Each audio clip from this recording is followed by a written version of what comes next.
Hi there and welcome to something which actually I've not done for quite a long time, which is just a standalone row. Most of my recent ones have either been on the ℹℹℹ rowing machine or the RP3, or they've been part of a series, they've been leading to something else. Whereas today I'm just going to sit on my Concept 2, I'm going to row at round about zone 2 heart rate for 60 minutes as I go through one of the courses on the ℹℹ app, and I am inviting you to join me. Now you don't have to do the whole 60 minutes of course, you can break this down into 3 20-minute chunks if you want, keep on coming back, see what I say in the next part, but as long as you row, it really doesn't matter how you do it, all right? I'm going to talk my usual nonsense as we go through here, a little bit of tip about technique, probably a little bit about my training, my family life, my movies that I've been watching and stuff. I've got an hour to spend together, so who knows what's going to come out of my mouth. I never script this stuff. So if you want to do a little bit of warm-up before we get started, please do, but we are going to get straight into the 60 minutes when it's ready to go, so I do hope that you're ready. I'm going to use the first 4 minutes of that 60 minutes really just to get my body moving anyway, so do feel free to do the same as me. But we do have to get our machines set up, and this is really important.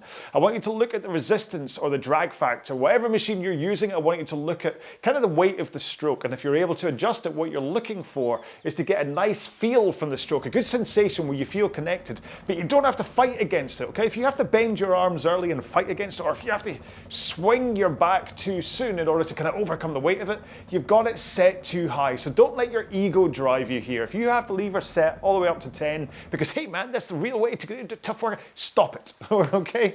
On a Concept 2, I want you to go to menu, more options, display drag factor, row a couple of strokes, it'll show you what your current drag factor is, and I want you to set it somewhere between 115 and 140, okay? Really, either kind of part away from that is when things start to go a little bit wrong technique-wise and you don't get quite as good a row, so that's what to do. Other machines, you're really just looking for the resistance where you get a nice sensation from the stroke, but you don't have to tug against it, but at the same time, you're not just like rowing through air, all right? That was a huge, big intro for the drag factor. Next up, your foot plates. I want you to set the height that your feet sit in the machine, right? That makes sense, so that you're able to come into the front of the stroke with your shins in a vertical position comfortably, okay? That's the important part here, is comfortably. You can sit here with your feet all the way up, but what happens is you get really kind of bound up as you come forwards. The strap cuts off the bridge of your foot. Your heels come right off the foot plates in order to get to that shins vertical position, and it gets a little bit uncomfortable. If they're too low, then what happens is you go scooting straight past that vertical position, your backside escapes from underneath you, you lose power, and it can start to get a little bit uncomfortable, discomfort, because you're missing that connection. So the ballpark here is that the strap covers the balls of your feet, the widest part of your feet, which is often the bottom lace of your shoe. On my Converse, I'm a little bit, the bottom lace is slightly above that, but this is kind of how I've got it set. I wear size 10 Converse, I have one hole showing, if that does anything in terms of what size shoe you're wearing, what kind of feet that you have. Remember, the different shoes you wear, adjust as necessary, all right? So I've gone for a really long intro in today's video. I'm obviously getting all jazzed up, ready for talk for the next 60 minutes. You can see that there's a countdown in the corner here, letting us know that we're about to get ready. So make sure and have one last quick drink and get ready for today's 60-minute row, because we're going to get going in 5, 4, 3, 2, 1. Let's go. All right, so I said that I was going to be doing this at a nice zone 2 effort today. So for me, that kind of means round about 210 pace. I'll just kind of, what I'm going to do is, I'm just going to worry about holding 20 strokes a minute for the time being, for the first like 4 minutes or so, just to warm up, get my body moving. And then I can start to think about getting down to 210 pace. I've not moved at all really today, so I kind of want to make sure that my back opens up a bit. My knees are used to the kind of pumping motion coming backwards and forwards. And then I can worry about pace. I'm kind of coming and going. You can see I'm kind of 213, 211, just as things start to open up.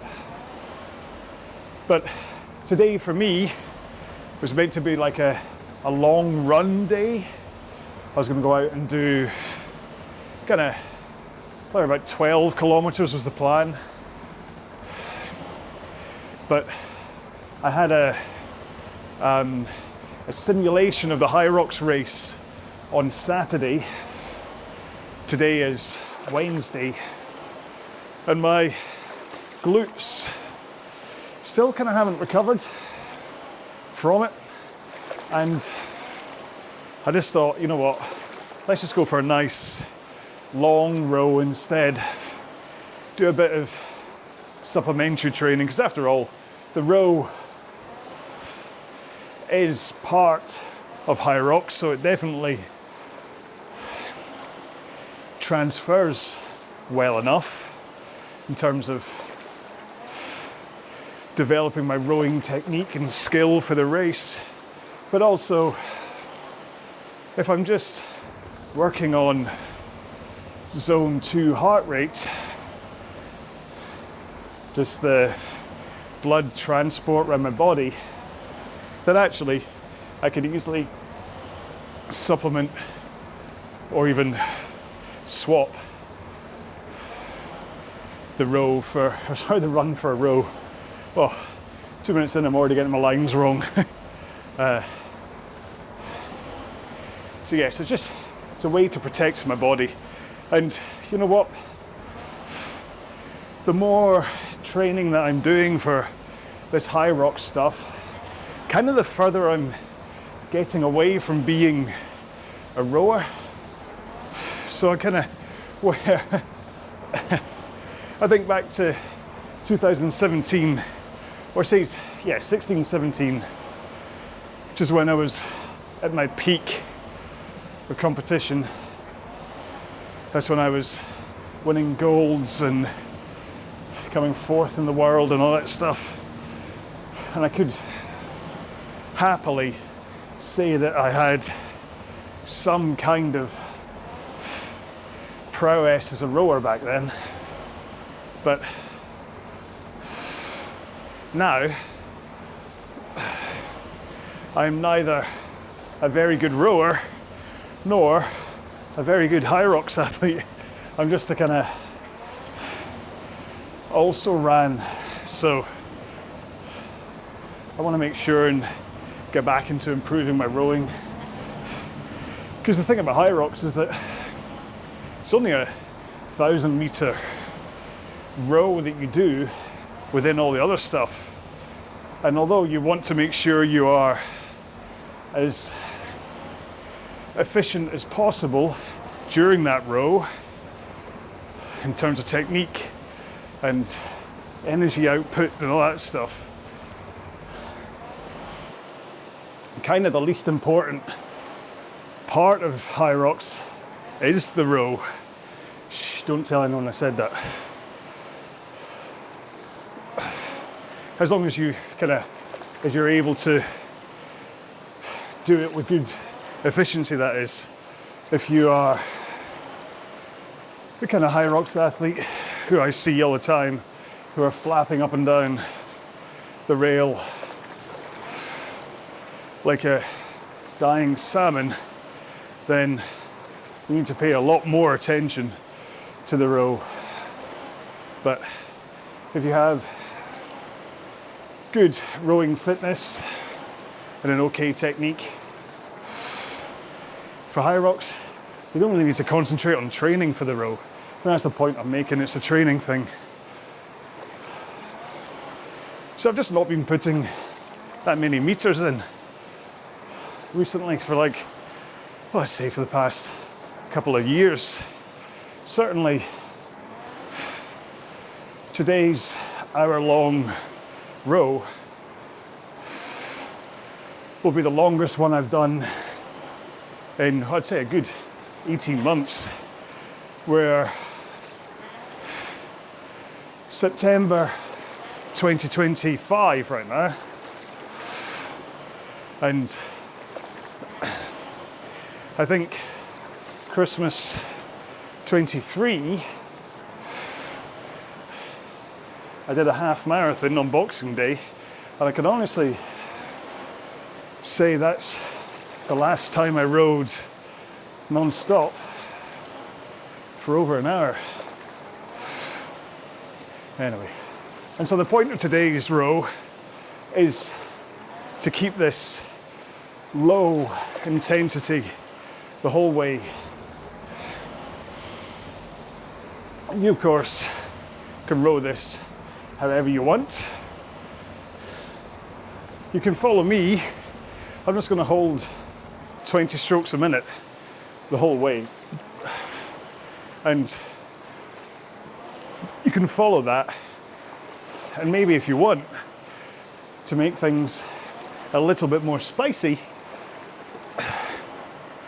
every time we get to 1 minute, so as we get up to 7, you can do 1 power stroke, push as hard as you can with your feet. It's a great way to just break up an hour-long row. Those 1 strokes don't really do anything in terms of affecting how tired you get. But when you're only ever looking 1 minute ahead on the timer until your next power stroke, it's a lot better than looking at it and saying, oh man, I've still got 52 minutes to go, isn't it? So we'll try that, because look, we've got another one coming up now, if that's what you want to do. And what it means is that over the course of an hour, you end up doing 60 power strokes. And say you're taking the pace down from 2:10 to 2 minutes, then basically you're knocking 10 seconds off your total time just with these cheeky little strokes. Right. So, I didn't really think about what I was going to talk about today, but we all know that at one point I'm going to talk technique, and we might as well do that now, get that out of the way, and then we can both be surprised by what I talk about for the rest of the row. But we're 9 minutes in, so I'm hoping your heart rate is at a decent amount. I'm firmly within zone 2, 115, up from my resting 44, and my max is 178, or at least I hit 178 doing the sim at the weekend. So it might not be my rowing max, but I know my heart can go up to 178. And hopefully your muscles are feeling nicely loose. Your lower back has been pumping forwards and backwards through each stroke. And you're ready to think about the best positions to be in. Now, I have started to really just think about the stroke starting from the back. This is where you can reset your position, ready for the next one. If you only think about coming into the front, often it's too late. You're already in a compromised position and you have to start lurching up and down and doing strange, wonderful rocking of your hips to try and get into the right position. So take it from the handle tapping into your chest at the back of the stroke, and the first thing is that you don't hold the handle next to your chest. Okay, you don't hold it in place and pause at the back of the machine. The pace that you pull, that you finish that pull of the handle into your chest, I want you to relax and let the handle come away again at that pace. So I'm not being lazy. It's coming out with kind of this concentrated effort, let's say, but at the same time, I'm not punching it away as though I'm scared of it. It just flows in and out. A nice rhythm with the handle. It always moves in, out, in, out. And the handle away, this starts the momentum that causes you to tilt up and forwards over your hips. So handle comes away, sit up, and then tilt forwards. If you can think about that powerful lower back sitting up rather than slumping backwards, then it will help you with this tilt forwards. Because what you're looking for is for your shoulders to be past your hips before you bend your knees. And most people will say hands must be past your knees before they bend. But I want you to think about shoulders past hips. Again, we're going for a nice fluid motion here as we transfer from the handle away to the forward rock. It's not a robotic, jerky motion. The sequence for your recovery is arms, body, legs, but there's an overlap. It's not a jerking arms, body, legs. Okay?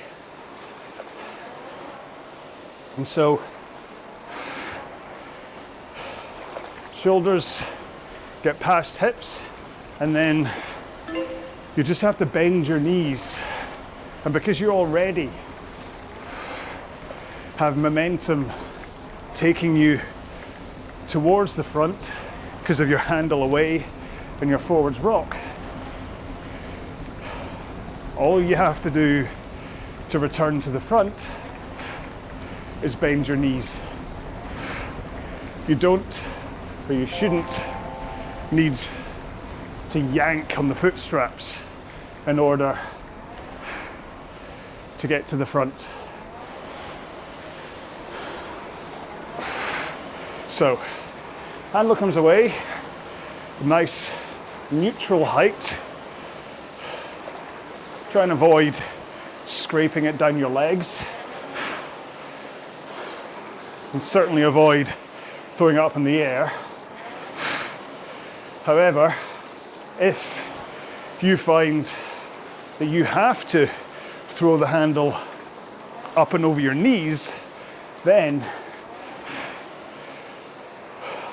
there is a good drill to let the handle come down so that it passes over your knees, and that stops you bending them first. But the problem with that is that lots of people, including me, when they eventually lift the handle again at the front of the machine, they lean back at the same time. And you want to make sure, as you come into the front, that the two things that you set at the beginning of the recovery, you hold for the beginning of the drive, which is forwards tilt and straight arms. So you just use your legs to push. Arms are nice and straight. You let the power flow from your legs through your posterior chain as you brace your core, and your hands with fingers hooked over the handle brace against the handle. I've said many times that the feeling is the same as though you were kind of hanging from a pull-up bar. I'm trying to think of something similar, where you keep your arms straight and just hang on to it. Other than a rowing oar, obviously. It might come to me. Might suddenly have an epiphany. Anyway, so you roll into the front until shins are vertical. Try not to go past shins vertical, because that creates power leaks. But try and get there, because if you are short, don't quite get to shins vertical, then you are robbing yourself of potential leg drive. So try and get to that perfect shins vertical position. Eye line, keep looking straight ahead and see how I have my monitor set right in front of my eye line, but I just stare at the timer on the PM5 for the whole row, apart from when I'm turning my head to look into the camera. And I'm using that to keep my chin neutral and my eye line constant. I don't want to look up at the sky when I start the stroke, but I don't want to look down at my feet either, because they both cause problems with my body angle. So arms straight, forwards tilt, then push the machine away from you with your feet. So this may be new information, but you're not thinking about pulling on the handle from the front of the machine. You're thinking about pushing the machine away from you with straight arms, and then because the flywheel is able to turn, as you overcome the resistance of the flywheel, that's what puts the power in, but also what sends you to the back of the machine. Does that make sense? I hope it does. And then when you are round about halfway through your leg drive, that is when you finally swing your back from a forwards tilt to a backwards tilt. So from 1 o'clock forwards to 11 o'clock backwards. And then as you start that tilt. You then start to pull the handle into your chest to finish at round about sternum height. And when you get into the finish, your legs should be fully extended. Don't lock your knees down, but your legs should be at full extension. What can help here is to point your toes to the front of the machine as you get to the back. And that keeps your feet connected to the foot plates, and you don't have to stop yourself by tugging on the straps or pull yourself towards the front of the machine by tugging on the foot straps.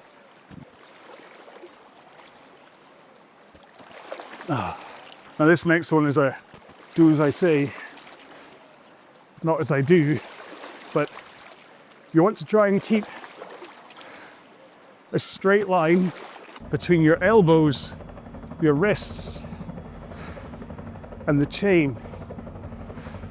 So I have a habit of dropping my elbows and then compensating by bending my wrists.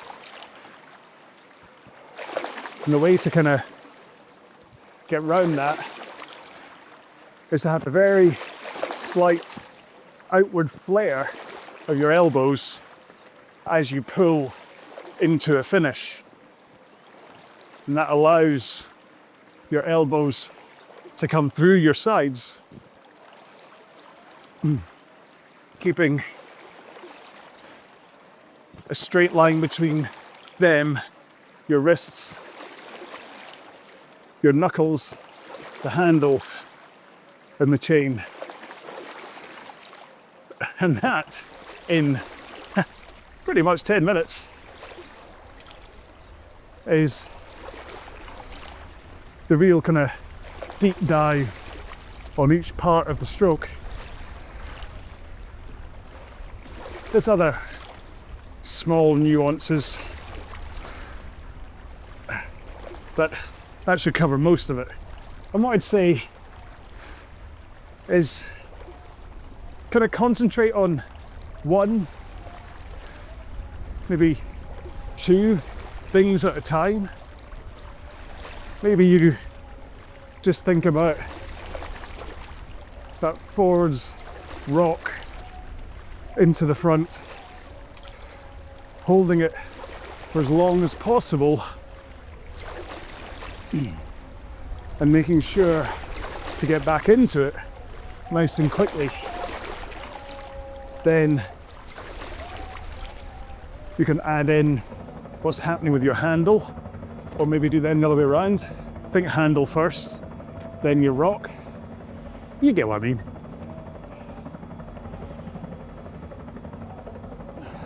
I wish rowing technique was similar to riding a bike, where you could learn how to do it and then it just sticks with you. But then maybe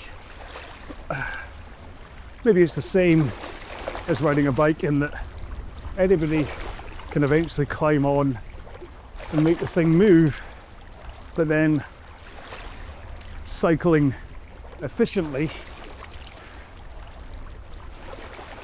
making sure you're putting all your power into the stroke. Maybe that does take a long time to drill in. I know in my cycling days, I never quite got hang of the scrape of the pedal at the bottom of the stroke, but how you're meant to, as you come up, it's like you're kicking your foot through a door, and then at the bottom of the stroke, it should be like you're trying to wipe some gum or some mud or something worse off the bottom of your shoe. So yeah, so what I'd recommend is filming yourself from time to time.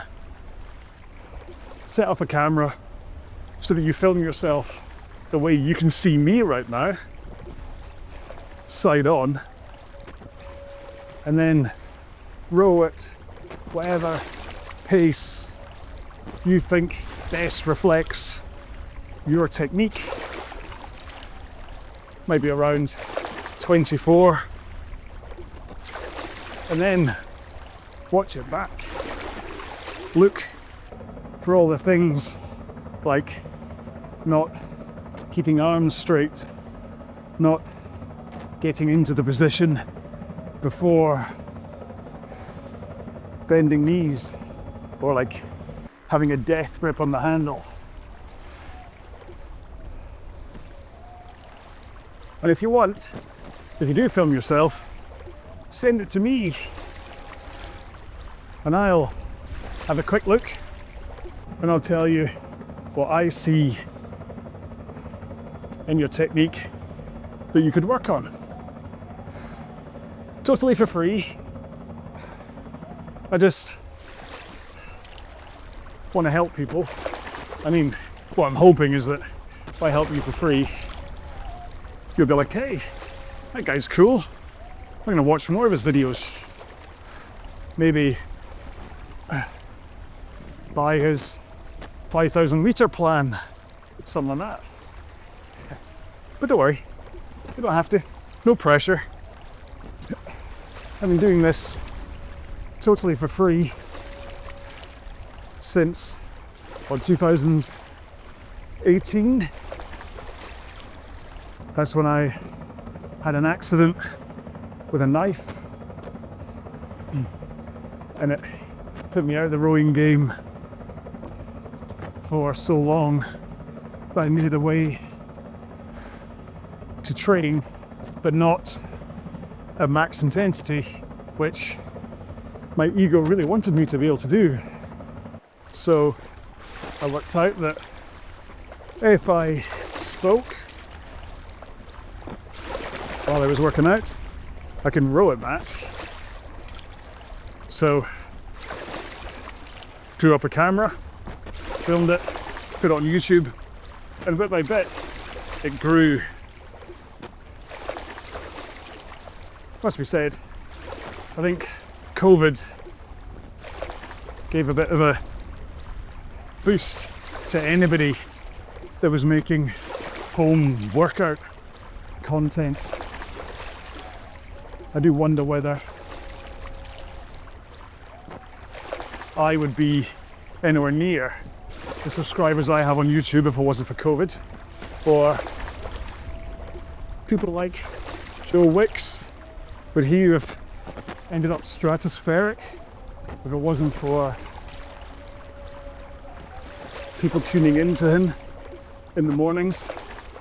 Who knows? Obviously, there was more bad that came from COVID, but I will at least acknowledge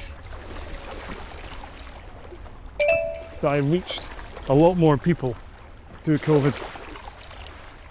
It's fine to think though, that was 5 years ago, that we were all just on lockdown at home, homeschooling our kids.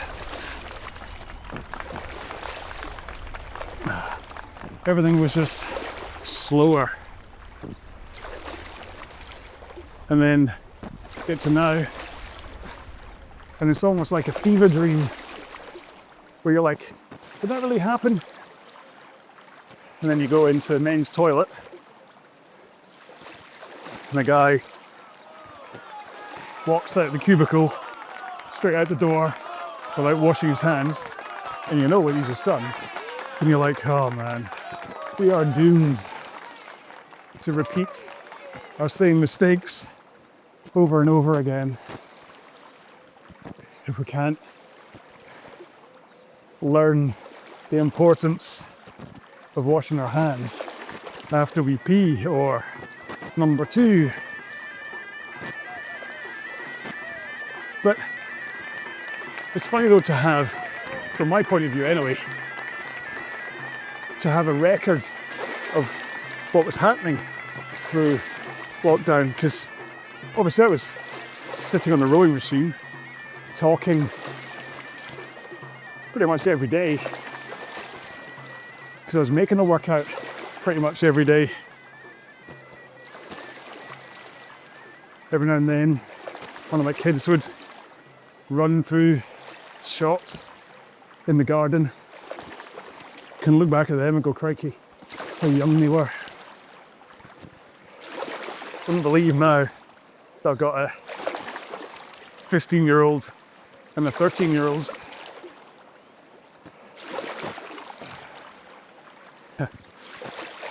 It's funny though, just how everything moves on. I mean, look at what's happened for me over the past few years. I've been fit and fast. I've been slow and, let's just say, chunky. I got really into kayaking last year. That all stopped. Just ran out of time for it. The whole point of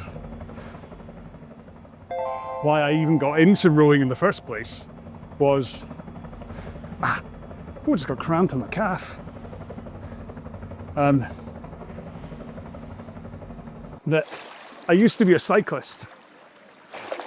So I'd go up to into the Trossachs, the hills around Loch Lomond. I'd cycle around them for like 5 hours on a Saturday, and I'd cycle to and from work and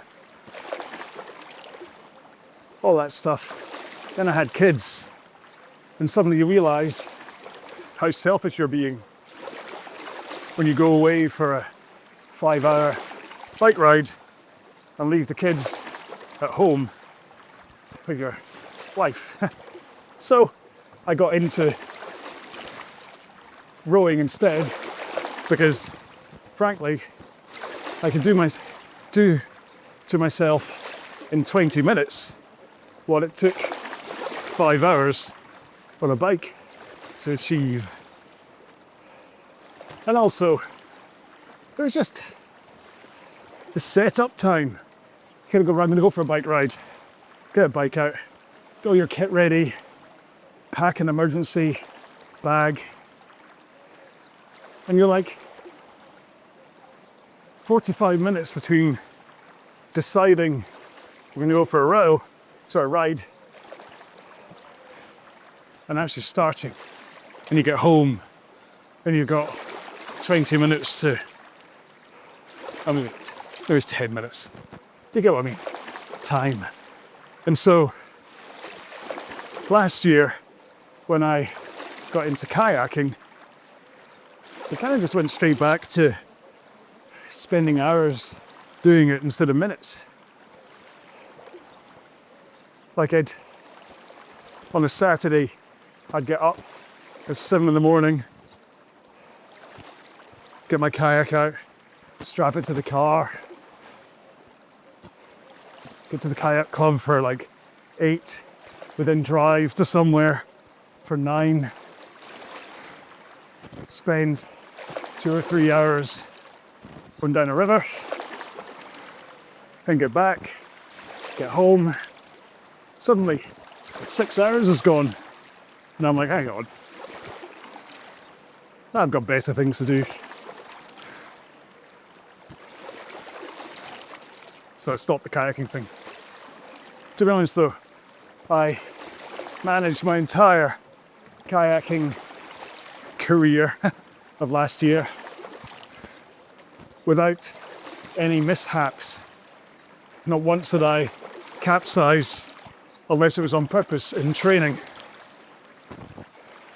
And so I'm quite happy to stop with a clean sheet.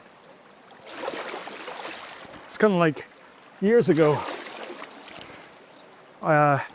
Julie and I won a posh dinner at a casino nearby. And while we were waiting to get seated, we thought, let's go play. Thought about roulette.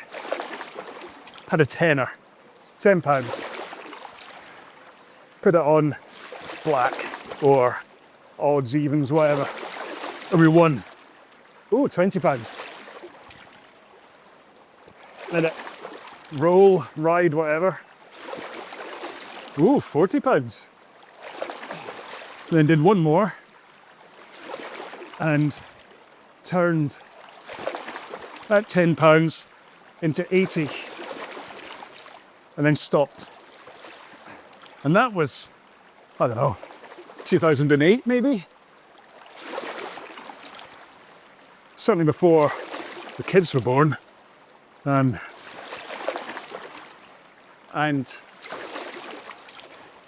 never played roulette again. So as far as I was concerned, we were the king and queen of roulette because we beat the system. We left without giving it any more of our money. But then, earlier this year, for my birthday and for a High Rocks race, we went to Vegas. Loved it. I love Vegas. I know it's gaudy, bright, trashy, but there's just something about it. I just love being there. Admittedly, I've only been there twice, and only for a total of 8 days. So maybe if I was there longer, I wouldn't feel quite as in love with it. However, we turned a hand to craps, you know, the dice rolling game. We took a course, like a class, learned how to play, and then thought, well, we've learned what to do. Let's take a very small amount of money, see what we can do. And over the course of 3 days, we turned $100 into $1,500. I know. Quite astounding, really. I think Julie had the knack, not me. But we had, I think it was like 1,525 or 15, I think it was. 1,515.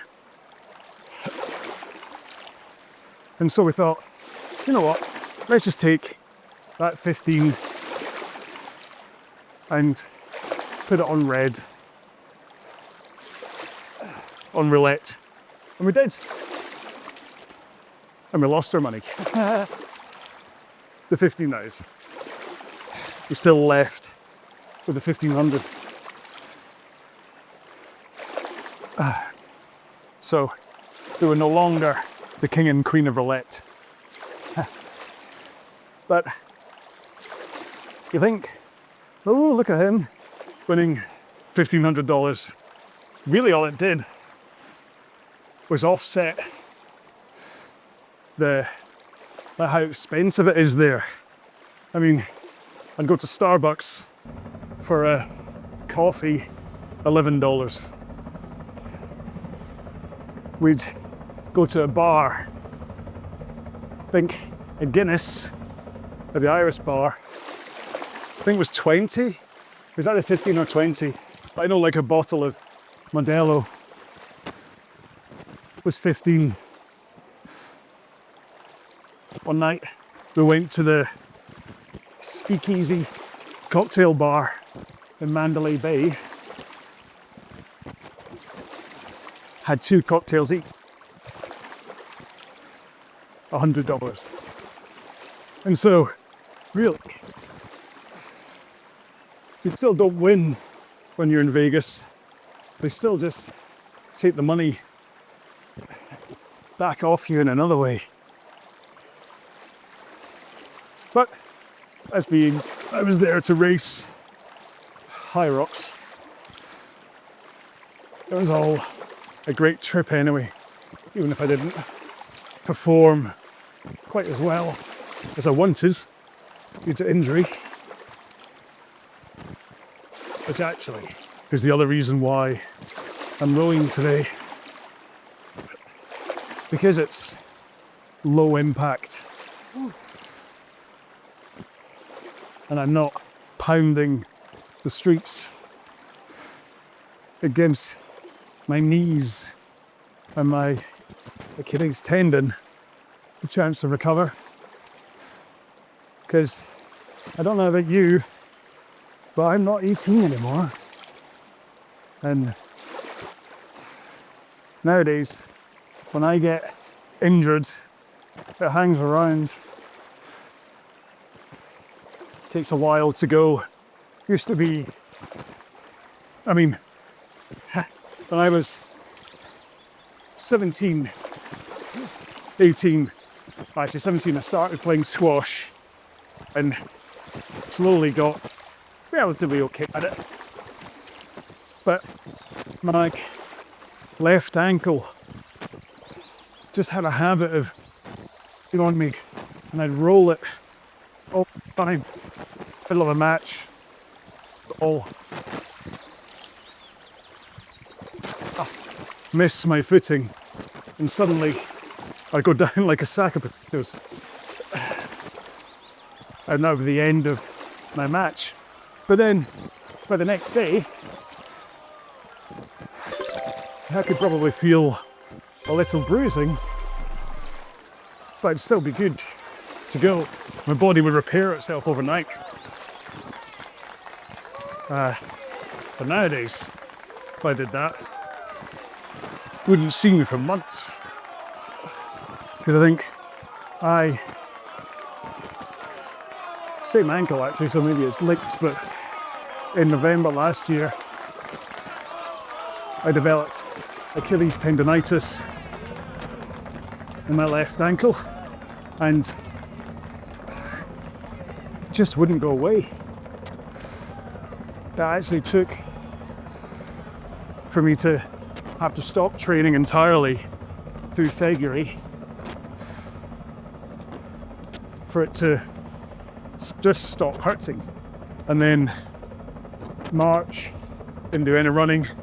April, I started running very slowly,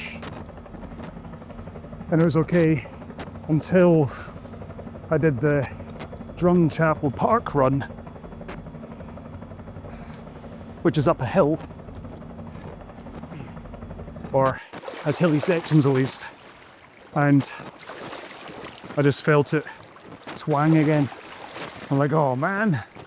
And it's really only to past, say, 4 weeks, but it's cleared up enough for me to get back into decent distance running. I've been doing kind of short 400 meter sprints, but like 2 weeks ago was the first time I'd ran a solid 5k in about a year. Well, maybe not now, actually, no. 9 months. Last November, wherever that would be. So, I just need to be very aware of injuries to my body. And, I don't know, looking at the demographics of people that watch my videos, I'm going to assume that the majority of people are over 30 and starting to get towards this part of your body's existence. I mean, it was okay until I think 45. I think that's where it all started to get tougher. I kind of felt like I'd fallen off a cliff. But then I was so close to me being injured, and it was COVID, and I don't know. Don't know where I'm going with that one. Where are we for? Let's do a quick sit rep. So, my heart rate has climbed into zone 3, 138, even though I'm still rowing around 210, 211 pace. That's okay, because that will just be cardiac drift, really. We're coming up for 47 minutes into this row, so just as a kind of a training effect of rowing at this intensity for this long without slowing down, I wouldn't expect my heart rate to stay in zone 2.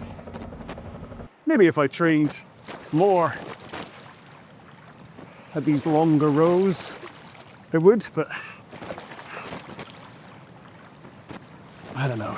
Well, I do want to try and at least once every 2 weeks do one of these long rows, because they're so good for you. But I've got, in 4 weeks' time, I think, I gotta do the maths, hang on. Yeah, 4 weeks' time, I'm off to Toronto for a high rocks race. So I need to kind of balance the training I'm doing. It's okay to do like 2 longer rows and maybe a interval row day, mixing it up with ski erg and running and farmers carriers, but if I focus too much on long, slow rows, my running will suffer. And as being high rocks is primarily a running race, 8 1-kilometer runs with functional fitness stations in between, then I kind of need to make sure I'm running at least as much as I'm rowing. And then end of October, I'm off to Birmingham to do pro doubles. In December, I'm in London for open doubles, and then newly booked today, hot off the press, is Amsterdam at the end of January, which I basically had to toss up whether to wait, see if I could get an entry from Manchester, or try now for Amsterdam. And I've done Manchester 3 times, never done Amsterdam. So I kind of made that decision easy. So less than 200 strokes to go. If you are rowing at 20 strokes a minute, along with me, this is where things just, you start to feel like they're coming into a close. Which I'm not going to do a separate cooldown on today's row, but if I remember, when we get to 58, I'm going to back off the power and just coast the last 2 minutes. Work that in to my 60 so that like the first 4 were like a warm-up, and then the middle 54 for the main session, and the last 2 the cool down. Because it's important. We should always take time to cool down, even after a row like this, which isn't particularly taxing.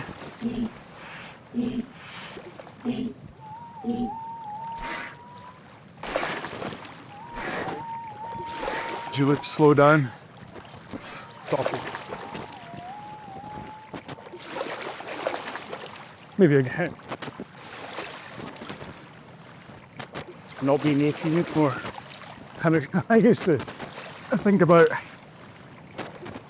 my squash days.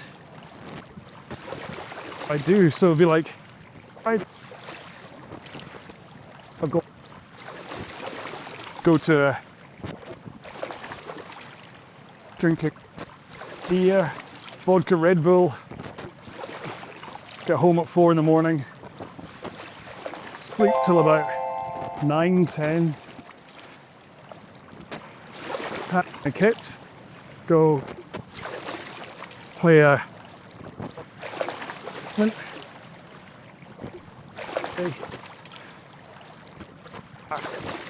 sometimes like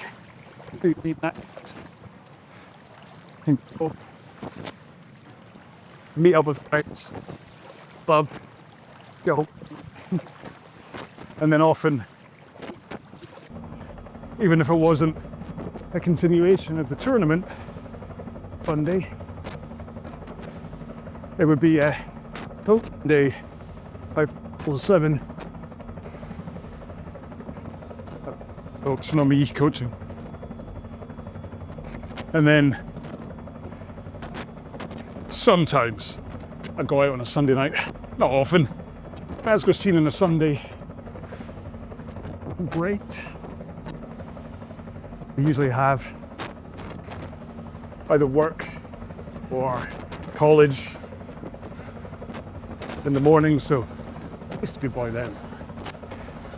But just always had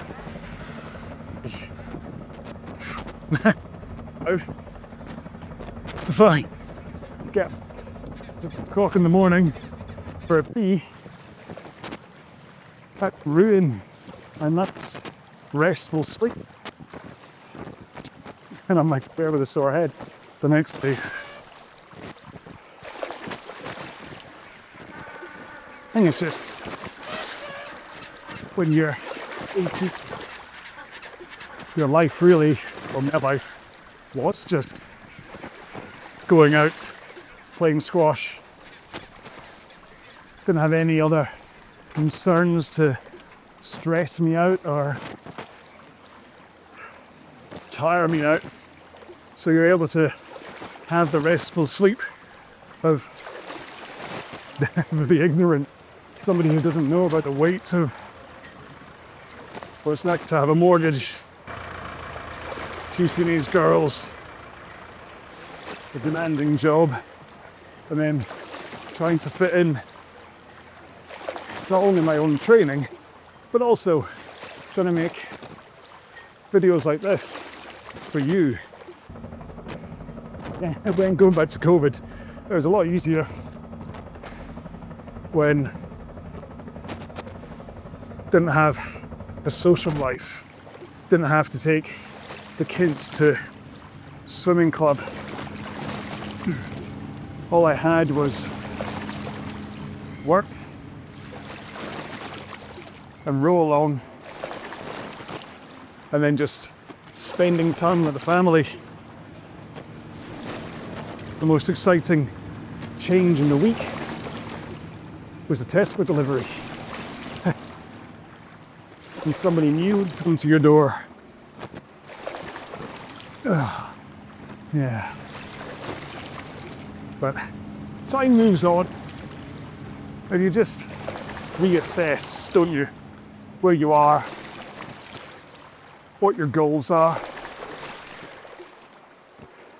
And there's other things like where, when I was 18, I'd spend so long in the gym, mashing myself into the ground, trying to improve cardio for squash or whatever. It's where I started. That's where the first exposure to rowing was as a squash player, using it for cardio training. But now, I know there's a much more sensible way to do it. Letting your body recover and rebuild rather than just hammering yourself and wondering why you can't perform when it comes to a tournament. You're like, maybe it's because you haven't had a rest day since last December.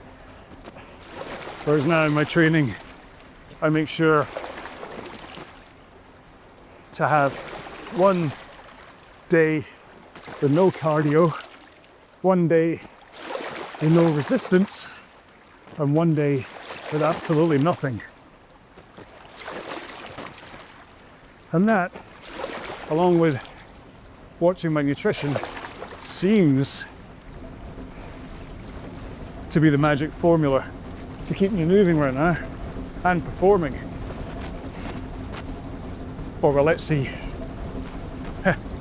what my results is like in Toronto next before I get too many ideas of adequacy. The sim I did at the weekend was 1 hour 21, which actually I'm happy with because I haven't been training much to the running way. So I'm just gonna ease off the power. I'm still gonna hold 20 strokes a minute, but you'll see my pace is dropping down now from, I'm slightly under 20. Let's be up a bit. Yeah, I've dropped, it's actually 5 seconds in pace. I'm really just pumping my muscles backwards and forwards in the same way that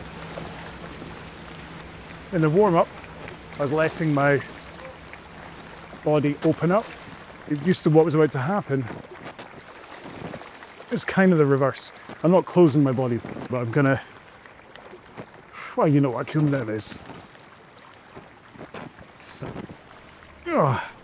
and then it's now coming up for 9 o'clock at night. Have a shower, have a protein shake, and hope that the endorphins that I've created from doing with Row, that they don't keep you awake at night.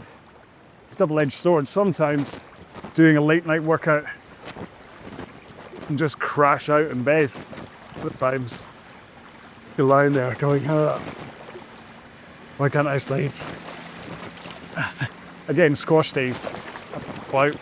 Sometimes I'd be on court at 10 o'clock at night, playing a match, get home at midnight, and just zonk, have to sleep. Up for work the night today. Oh, how I miss those days. All right, 15 seconds to go. We're almost done. So thank you so much for joining me in this one. Very much a meander through what I was talking about. But you know what? Look back to a lot of the recent videos I have been making. Just do as I need the whole time, don't I? And kind of try and hold the power up and the motivation. I've got delusions of adequacy when it comes to being a rowing coach. So maybe just having a gentle hour with me just talking away to you, maybe that was a nice way to spend your hour on the machine, just to hear a little bit about what's been going on my side of the things. Anyway, thank you so much for joining me for that one. My total distance there was 13,773 meters. So that'll do for just over an hour and a stroke. 838 calories it says. So I'm gonna make this a big protein shake. So if you followed me, make sure and have a drink, have a shower, have something to eat, stretch off your glutes, your hamstrings, your quads, your shoulders, your forearms, your back maybe as well. Just make sure that you're happy after such a long row. And I look forward to seeing you in either any of the workouts are up here, or maybe some of the app reviews or technique videos I have. Make sure and check some of them out, because I do like to talk technique and things, and I like to review apps and things. So there's lots of videos here you can watch with your lunch or whatever. So until the next video, please look after yourself. Last thing to give you is just a hashtag, and we're just going to say, what should we do, row60 for a hashtag. If you want to post that you did this one in your socials, then post on Instagram or Facebook or whatever, put a little message, say, I just did the RowAlong 60 minute, maybe even leave a link to it, then hashtag Row60. I think that would work quite nice, wouldn't it? So look after yourselves until the next time. Row well, be well. Bye bye.